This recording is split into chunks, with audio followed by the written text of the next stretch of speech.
Deus é bom, queridos. Amém? Deus é bom. Deus é bom. E a sua misericórdia, ela dura para sempre. Amém? Abra a palavra do Senhor. Aproveitar que estamos de pé. No livro de 1 Reis, capítulo 18.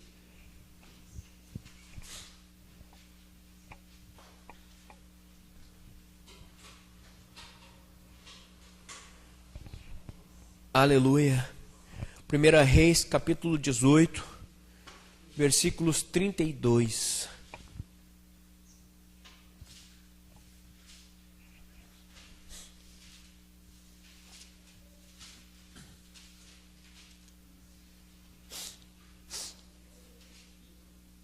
Perdão, versículo 30. 1 Reis, capítulo 18, versículo 30. Amém? Glórias a Deus. E a palavra do Senhor fala assim: então Elias disse a todo o povo: chegai-vos a mim. E todo o povo se chegou a ele. Elias restaurou o altar do Senhor que estava em ruínas. Tomou 12 pedras, segundo o número das 12 tribos, filhos de Jacó, ao qual viera a palavra do Senhor, dizendo: Israel será o teu nome. E com aquelas pedras edificou o altar em nome do Senhor. Depois fez uma vala ao redor do altar tão grande como para semear 2 medidas de semente. Então armou a lenha, dividiu o novilho em pedaços, pô-lo sobre a lenha. E disse: enchei de água 4 cântaros, derramai-o sobre o holocausto, sobre a lenha. E disse ainda: fazei-o segunda vez. E o fizeram. Disse mais: fazei a terceira vez. E o fizeram a terceira vez. De maneira que a água corria ao redor do altar e encheu também a água daquela cova. No devido tempo, para se apresentar oferta de manjares, aproximou-se o profeta Elias e disse: ó Senhor Deus de Abraão, de Isaque e de Israel, fique hoje sabido que tu és Deus em Israel, e que eu sou teu servo, e que segundo a tua palavra fiz todas estas coisas. Responde-me, Senhor, responde-me, para que este povo saiba que tu és o Senhor, és Deus, e que a ti fizeste retroceder o coração deles. Então caiu o fogo do Senhor e consumiu o holocausto, a lenha, as pedras, a terra, e ainda lambeu a água que estava na cova. E vendo todo o povo, caiu de rosto em terra e disse: o Senhor é Deus, o Senhor é Deus. Amém, amados? Pode tomar o teu assento em nome de Jesus. Fecha a palavra do Senhor.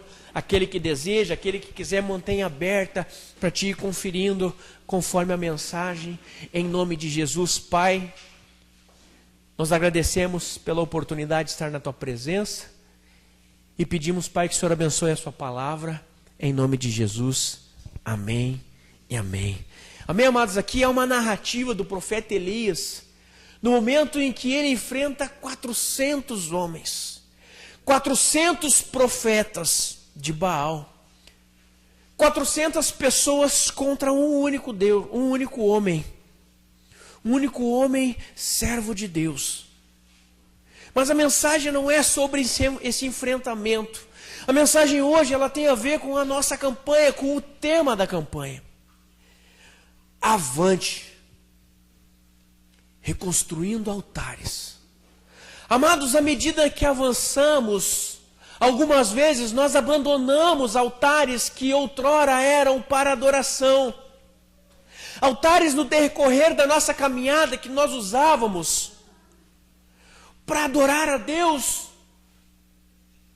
Quantos já ouviram falar em altar secreto? Quantos já ouviram falar em altar secreto que eu crio no meu quarto, na sala, no banheiro? Eu conheci uma senhora, hoje 70 anos, em que ela fundamentou a família dela, levantando de madrugada. O marido não era cristão, e ela fundamentou a família dela levantando de madrugada, fechando a porta do seu banheiro e se dobrando de joelhos, apoiado no vaso sanitário, para não acordar a família dela. Ela orava trancafiada no banheiro. Então aquilo ali era o altar que ela tinha com Deus, o altar onde ela se prostrava e adorava a Deus. Às vezes nós tínhamos por costume, talvez, ter esses altares em nossa casa. De joelhos no chão, na cama, deitado, antes de dormir, eu levanto de madrugada, eu vou à sala e oro, mas com a correria do dia a dia, talvez esses altares foram ficando para trás. Quantos de nós fazíamos alguma coisa para Deus que talvez hoje não fazemos mais? Quantos de nós, e o nome da campanha é Avante, mas como avançar se eu tenho altares quebrados? Como prosseguir na fé, como prosseguir a minha caminhada, se eu não voltar lá atrás, onde eu deixei de adorar meu Deus? Reconstituir, remontar os altares que antes eram para adorá-lo e hoje estão abandonados em ruínas. Aqui nós lemos no primeiro versículo que Elias disse a todo o povo: chegai-vos a mim, e todo o povo chegou a ele, e Elias restaurou o altar. Restaurou o altar. Porque no altar quebrado, numa vida quebrada, Deus não consegue trabalhar, queridos. Deus não pode trabalhar numa vida em que não há um conserto ou uma vontade de conserto. Porque o nosso Deus, Ele não trabalha força na vida de ninguém. A pessoa, para que Deus venha agir, para que ela venha trabalhar nas nossas vidas, é necessário que a pessoa pense: Pai, eu errei, eu pequei. Agora, como eu vou restaurar um altar espiritual? Porque hoje não há mais pedras. Aqui Elias pegou 12 pedras, conforme as 12 tribos de Israel, né? Filhos de Jacó. Hoje não temos isso. Não temos as 12 pedras. A palavra de Deus fala que nós somos o templo de Deus. E ela fala que o altar é o nosso coração. Às vezes, na obra do Senhor, quantas pessoas, amados, eu já vi caírem por estarem fazendo a obra de Deus com o coração dilacerado. Muitas vezes já perdeu o temor, muitas vezes perdeu o contato com Deus, muitas vezes perdemos a intimidade com o Senhor, mas para manter as aparências, eu ainda sigo na caminhada. Eu ainda sigo firme, mas ao invés de eu andar uma milha com um anjo, conforme a visão de Ezequiel, eu caminho uma milha sozinho, e tudo se torna tão custoso, tão trabalhoso, muitas vezes cansativo. Muitas vezes cansativo fazer a vontade de Deus, andar na obra dEle, porque o meu coração já não está mais na obra. O meu coração já não mais está na presença de Deus. Eu já não tenho mais o meu coração no altar do Senhor. E começa a brotar dificuldades e lutas, e aos poucos nós vamos nos afastando do ministério, do chamado, daquilo que Deus entregou em nossas mãos. Talvez eu não tenha o ministério, não tenha o chamado. É um engano das pessoas pensar que não tem, mas às vezes eu posso pensar que eu não tenho. Não, eu só adoro a Deus. Mas às vezes a nossa adoração a Deus já não está mais com o coração. Já é uma adoração seca, já é uma adoração fria, uma adoração que eu faço porque eu acostumei de ir na igreja. Eu acostumei a estar na igreja. E aí eu vejo talvez os meus filhos se perdendo e eu não tenho mais como resgatá-los. Mas de que forma eu vou resgatar os meus filhos? Se a minha adoração, aquilo que eles estão vendo, é fardo na minha vida. É fardo. Sabe, amados, que uma vez eu ouvi um pastor falando, não precisamos saber quem, mas eu vi ele falando que a vida de pastor é dura, é difícil, é trabalhosa, é sofrida. E ele perguntou na frente da congregação: filhos, vocês querem ser pastores? E os filhos: não, tá louco, tá amarrado, pai. Porque eles enxergam o sofrimento daquele homem. Só que, amados, a obra de Deus, ela não pode ser dessa forma. Em algum lugar na vida, no ministério, aquele homem se perdeu, porque a Bíblia diz que a vontade de Deus, ela é boa, perfeita e agradável. Se está difícil para mim, se está sofrido, se está um peso, um fardo, é porque já não é mais a vontade de Deus. Talvez a vontade do Senhor era antes, quando eu tinha o coração voltado para Ele, mas como falamos no início, às vezes nós nos perdemos. Já não executamos mais projetos e planos que tínhamos. Às vezes eu olho para Deus e falo, Senhor, eu costumo falar aqui na igreja, quem está aqui sabe. O cara vem domingo na igreja, Deus, eu te entrego a minha vida, Senhor. Aí segunda, terça, quarta, quinta, sexta, sábado, ele tem a vida que ele quer ter.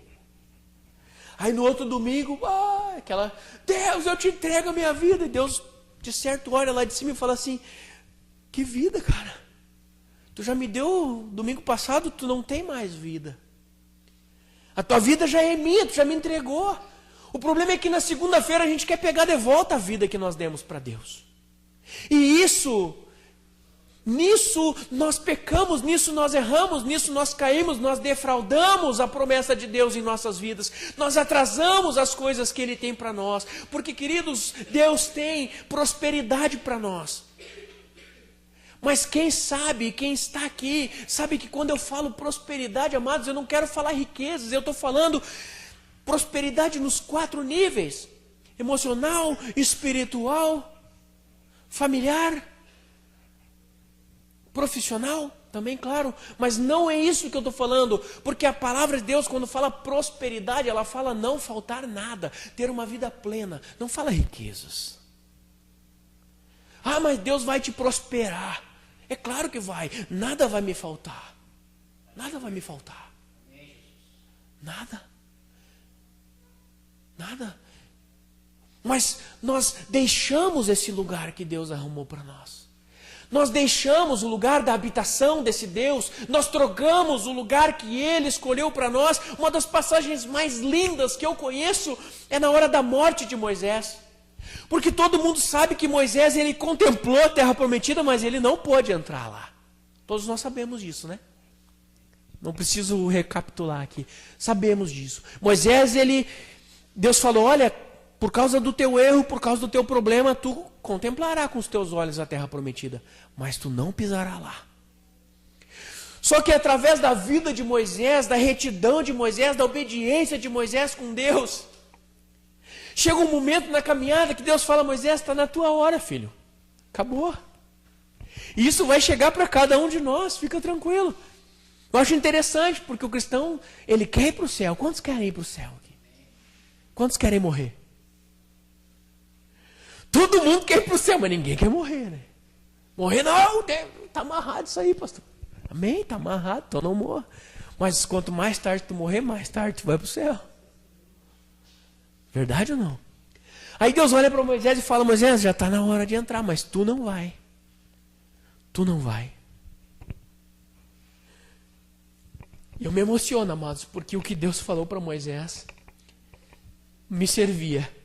Me servia. Ele disse, Moisés, tu não vai entrar na terra prometida, mas eu tenho um lugar aqui para ti separado junto de mim. E aí o corpo de Moisés não foi encontrado. Não foi. Nós vemos menção do corpo de Moisés lá na carta de Judas, que fala que Miguel, ao disputar o corpo de Moisés com Satanás, não ousou proferir palavras contra ele. Antes disse, o Senhor te repreenda. Ou seja, Deus recolheu o corpo de Moisés. Então Moisés, por sua obediência, ele teve um lugar em Deus. Em Deus. Sabe, amados, que às vezes nós rompemos, nós quebramos, nós arrebentamos esses altares que tínhamos com Deus e perdemos o lugar da habitação dele. Sabe a tenda do encontro? A tenda do encontro onde as pessoas se encontravam com Deus lá. Moisés via Deus face a face. Quando Moisés entrava na tenda, a presença de Deus descia. E o povo ficava à porta. E Moisés falava com Deus face a face. Face a face. E com o tempo, foi se perdendo.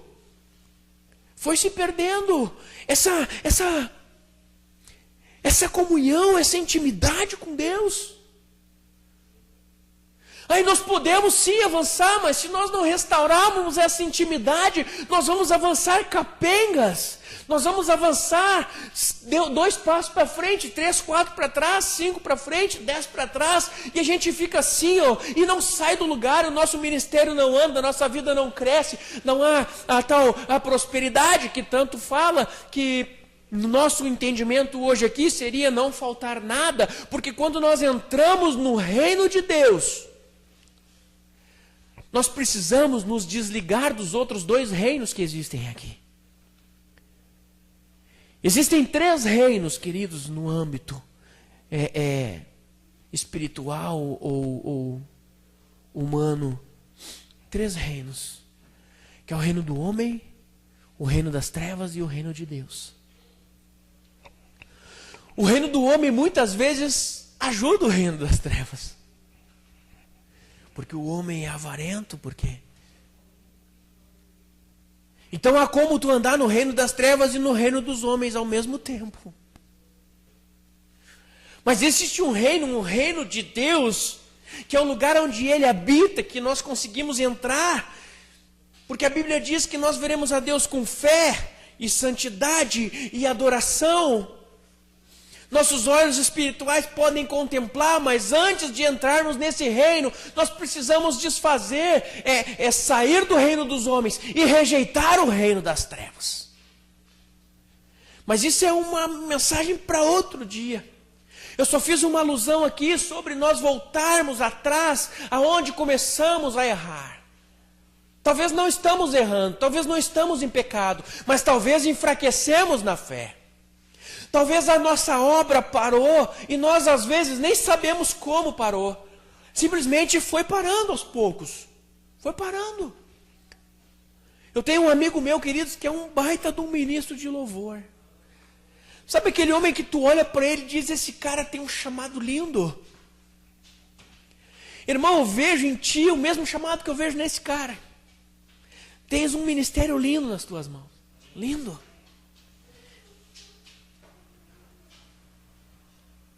Só que ele teve um problema onde ele congregava com a liderança de louvor dele.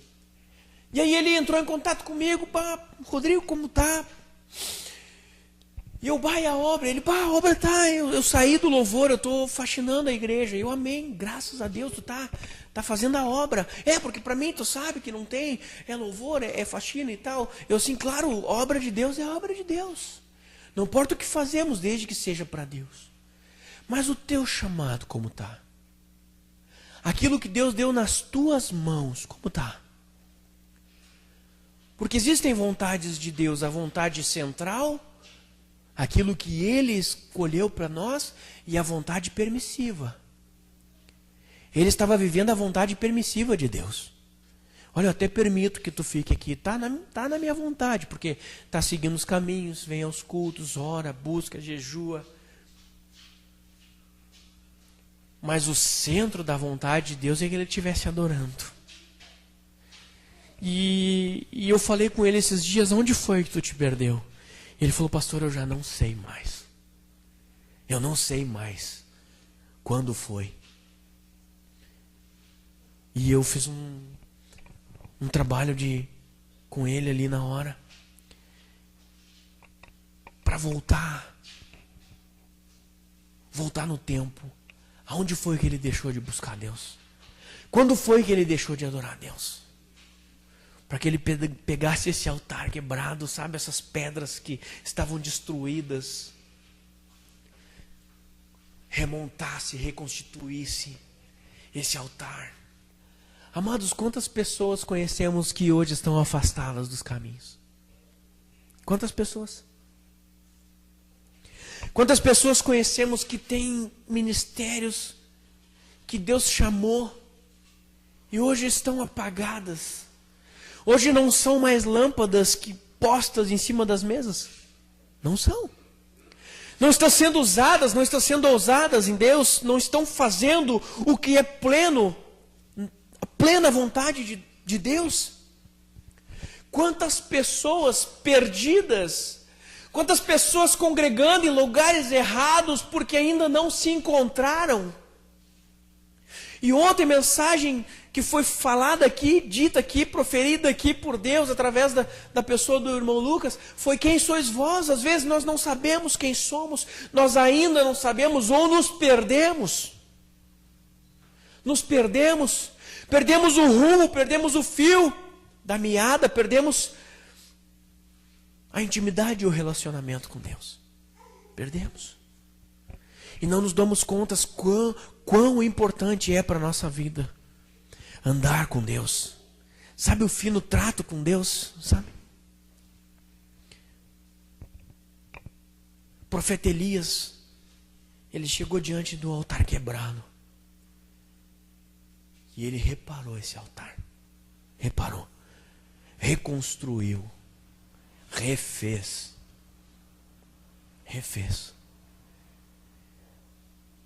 E somente depois do altar refeito, ele disse: tragam oferta. Tragam o novilho. Vamos ofertar. Vamos sacrificar. Eu vejo tantas pessoas sacrificando a Deus sem altar. Eu vejo tantas pessoas fazendo sacrifícios a Deus sem um altar, queridos. Sacrificando de qualquer forma, de qualquer maneira. Sabe, pessoas que olham e dizem assim: é para Deus mesmo, então. Eu até nem sei pregar, mas como é para Deus, então vamos lá, vamos fazer o que dá. Não, queridos, Deus te chamou. Deus colocou dentro de ti uma palavra que ela é viva e eficaz para tocar e tirar as pessoas do mundo das trevas e trazer para a sua maravilhosa luz. Deus te chamou e nós carregamos dentro de nós uma palavra poderosa. Uma palavra, queridos, capaz de transformar situações, ambientes nos quais estamos.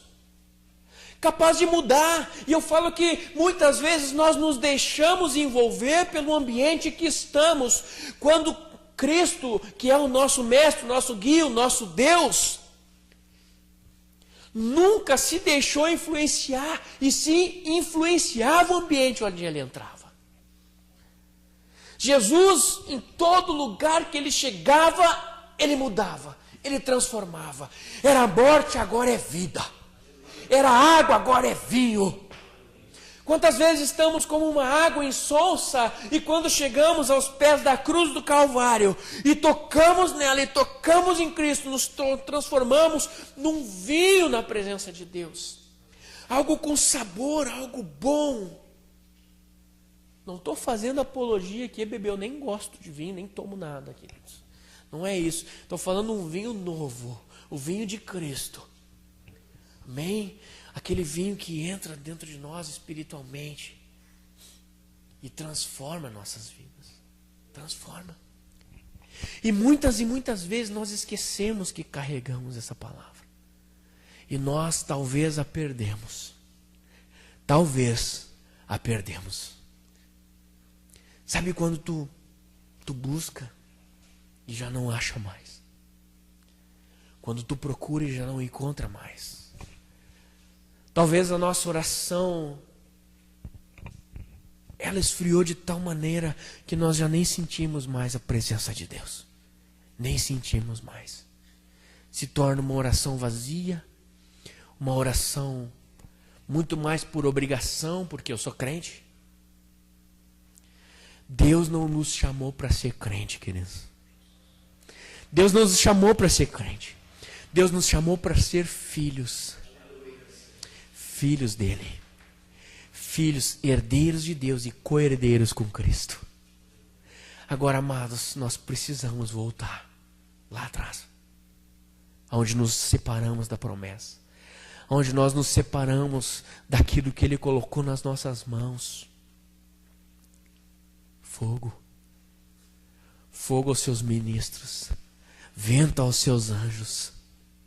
Quantos já leram esse salmo? Ah, eu já ouvi essa música. Sabia que é um salmo? Tem tanta letra de louvor que a gente canta e nem sabe que é Bíblia. Nem sabe que é Bíblia. Nós precisamos voltar, queridos, a essa intimidade com a palavra. A leitura da palavra, a leitura diária da palavra. Ah, é tão difícil, me dá sono. Falei esses dias aqui, uns 15 dias atrás. Pastor, quando eu vou... Já falaram isso para mim. Quando eu vou ler a Bíblia, me dá um sono. Isso é coisa do diabo, pastor. Coisa do inimigo. Bota sono em mim. Bota sono, irmão. Mas fala para mim como é que tu tá lendo a Bíblia aí. Me diz como é a tua rotina de leitura bíblica. Eu, antes de dormir, eu separo meu tempo para Deus. Aí eu chego em casa do trabalho, janto, fico com a minha família, aí eu tomo um banho, porque para falar com Deus eu tenho que estar. Aí eu deito na minha cama e pego a minha Bíblia. Irmão, não é o diabo que está te dando sono, é o cansaço do dia. É o banho quente que tu tomou, tu deitou, puxou a tua cobertinha ali, e aí deu sono, quer dizer, é o cansaço, não é o inimigo. Faz assim, antes de tu deitar, tu vai para a cozinha e lê a Bíblia sentadinho na cadeira lá, com o mínimo de roupa possível, com frio. Vamos ver se vai te dar sono. Amados, é uma brincadeira, mas nós precisamos ter o hábito da leitura. Como nós vamos conhecer a Deus? Como nós vamos reconstruir aquilo que ficou para trás? Como nós vamos buscar um caminho para seguir? De que forma que eu vou ter uma resposta de Deus, Alisson? Com a palavra dele fechada. Sabe que esperar que Deus fale contigo com a Bíblia fechada é a mesma coisa que esperar uma ligação sem bateria no celular, queridos. Não tem como. É impossível. É impossível. Se nós perdemos no tempo a intimidade com Deus, corre para buscar, amado. Corre para buscar. Não é mais tempo de ficar 1 minuto, 1 segundo longe dele, já dizia o salmista Davi, há não sei quantos mil anos atrás. Mas vale um dia na tua presença do que 1000 longe dela. Ao salmista foi revelado, e olha que ele nem tinha o favor do Espírito Santo nele. O Espírito Santo descia nele, ele tocava a harpa, ele fazia o salmo e depois... Porque a Bíblia relata que o primeiro homem cheio do Espírito Santo foi João Batista. Porque a Bíblia diz, o homem cheio do Espírito Santo desde o ventre da sua mãe. O primeiro, claro que depois... vou dizer comuns, né? Claro que não há diferença para Deus entre um e outro, mas aos outros, a nós, foi depois do Pentecostes. Mas a palavra de Deus é clara, desde o ventre da sua mãe, cheio do Espírito Santo. Então Davi não tinha nem o favor do Espírito Santo nele. Sabedoria de Deus descia sobre ele às vezes, descia sobre Salomão, descia. Se nós lermos o Antigo Testamento, quando o profeta ia profetizar, ia operar um milagre, a palavra de Deus fala, e desceu sobre ele o Espírito Santo e profetizou. Hoje nós podemos ter ele dentro de nós. Hoje nós temos ele dentro de nós. Nós temos. E a maior revelação de Davi, queridos, foi quando ele pecou. Quando foi descoberto o pecado dele lá com Betseba. Que o profeta Isaías chega nele e fala, olha, esse cara é tu. E ele fala, misericórdia. Aí ele vai lá e escreve um salmo para Deus. Deus, tira o reino de mim, Senhor, tira o poder, tira as glórias, tira tudo, tira a família, arranca o meu coração, tira a minha pele. Isso por minha conta, quer dizer, eu estou expressando o sentimento dele naquele momento. Quem me conhece sabe que às vezes eu viajo um pouquinho. Não invento nada, está tudo na Bíblia, queridos. Mas eu gosto de viajar. Tira tudo de mim, Senhor, afasta as mulheres, afasta as... Mas não permita que se afaste de mim a presença do Teu Espírito Santo. Davi. E às vezes nós trocamos a presença do Espírito Santo, Eric, por qualquer coisa, cara. Sabe, qualquer momentinho na internet vendo ali, sabe, algo que não deveria. Entende? Nós trocamos a presença do Espírito Santo quando a gente está dirigindo nosso carro e passa uma mulher na calçada. Pum, quebrei meu altar, queridos. Não, o meu altar está perfeito diante de Deus. Aí o irmãozinho sai daqui, pá. O olhinho veio, parece um limpador de para-brisa, tá? Não, meu altar com Deus. Pessoas praticam pecados e iniquidades às vezes sem perceber, porque não tem a mente cativa em Cristo. Não tem os pensamentos presos, como Paulo disse, eu sou preso em Cristo. A minha mente está cativa nele. Como? Aí, eu vi uma vez, como eu vou me arrepender, pastor? Isso eu ouvi o ensinamento de um pastor velho, queridos. Como eu vou me arrepender, pastor, de um pecado que eu gosto de cometer? Pum, está quebrado teu altar, filho. Não, mas não tem problema. Não tem problema sim.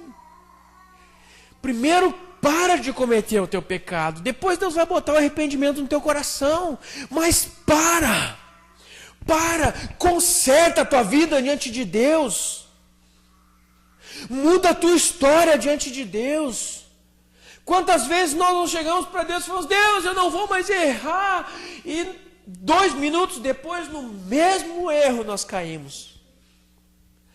Quantas vezes não chegamos diante de Deus e não tínhamos mais o que dizer para Ele, porque, sabe, dobramos nosso joelho e até rimos, Senhor, estou aqui de novo. E o pior, pelo mesmo erro que eu já cometi. Mas eu estou aqui, Senhor, me perdoa. Reconstruindo o meu altar. Reconstruindo o meu altar. Quantos de nós já passaram por isso? Então, amados, é momento da noiva se erguer. É momento da igreja tomar posse daquilo que Deus tem para ela, mas é necessário que nós venhamos a reconstruir os altares que ficaram para trás, para avançarmos no reino de Deus. A Bíblia fala, queridos, que o reino de Deus, ele é tomado por força, por esforço em algumas traduções. E os fortes herdarão. Então vamos nos fortalecer em Deus, na pessoa do Espírito Santo, porque hoje nós ainda temos o favor dele. Nós temos. E antes de orarmos, amados, me dê mais apenas alguns minutos, já estamos encerrando. É hora de olharmos para dentro de nós. É hora. Já não é mais tempo de brincar de crente, queridos. Não é mais. Não é mais tempo de brincarmos de crente, de não sabermos o que queremos, de não sabermos o que somos, onde estamos, o que estamos fazendo. Não, é hora, é momento de marcharmos. De marcharmos. Quantos aqui sabem que Deus abriu o mar 2 vezes? Uma vez para Moisés. Amém? Todos sabem disso? Deus falou, Moisés, toca o cajado na água aí. E o mar se abriu. Quantos sabem que Deus abriu uma segunda vez? Escola bíblica, queridos.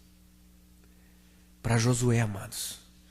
E Josué fala, Deus, agora tem um mar entre nós e a terra prometida. Nós não temos embarcações, como vamos entrar lá? E aí Deus fala a Josué, diga ao povo que marche. Diga ao povo que marche. Mas Deus falou primeiro a arca, os sacerdotes, os levitas. E quando os sacerdotes tocaram com os pés na água, carregando a arca do Senhor, o mar se abriu. Quantos querem avançar? Quantos querem marchar? Refaça a tua história com Deus. Reconstrua os teus altares e marche, queridos. Em nome de Jesus. Amém, amados? Nós precisamos, dia após dia, reconstruir os nossos altares. Porque todos os dias nós os quebramos. Não, eu não quebro altar nenhum. Mentiroso, está quebrando agora. Aquele que diz que não tem pecado, mente. Palavra de Deus, queridos. Não sou eu que estou falando, palavra de Deus. Quem não tem pecado, mente. Então todos os dias é dia de reconstrução.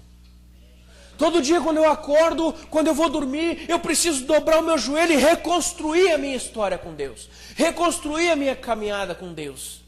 Imagine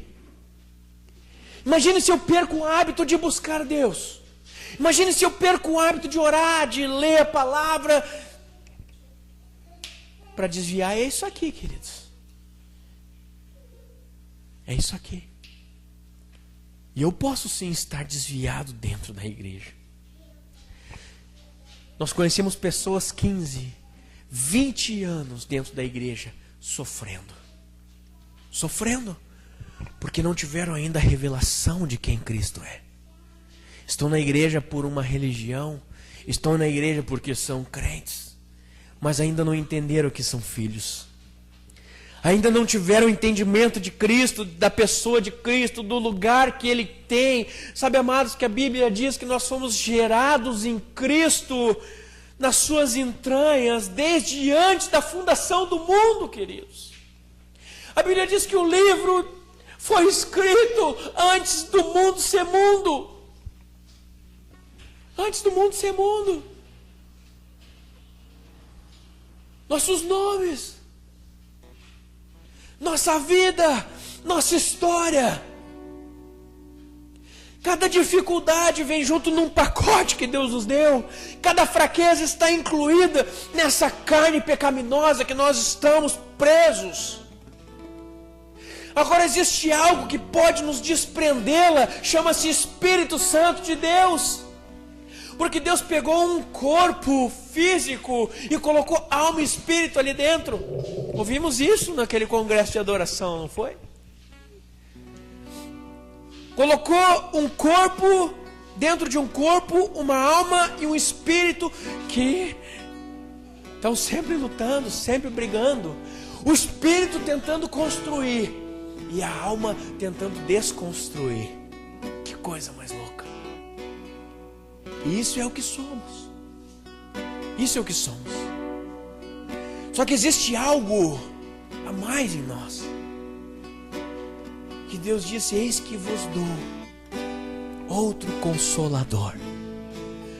Que Ele desce sobre as nossas vidas, se une ao nosso espírito e faz-se um conosco.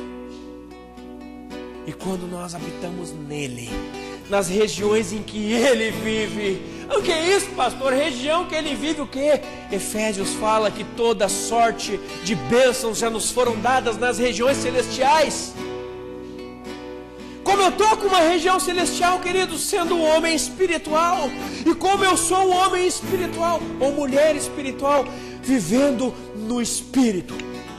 Uma vida no Espírito. Pai, eu errei. Sabe quando tu está caminhando e tu erra? Deus, me perdoa. Na hora, amados. Tu percebe? Ou quando tu está caminhando e tu está prestes a cometer um erro e o Espírito Santo vem e te toma. Sabe aquela angústia, aquele aperto no peito que dá antes de fazer? Não vou falar a palavra aqui, mas antes de fazer bobagem aí fora. Sabe aquele aperto no coração? Quando alguém te pergunta algo e começa a crescer dentro de ti aquela mentira que tu quer dar.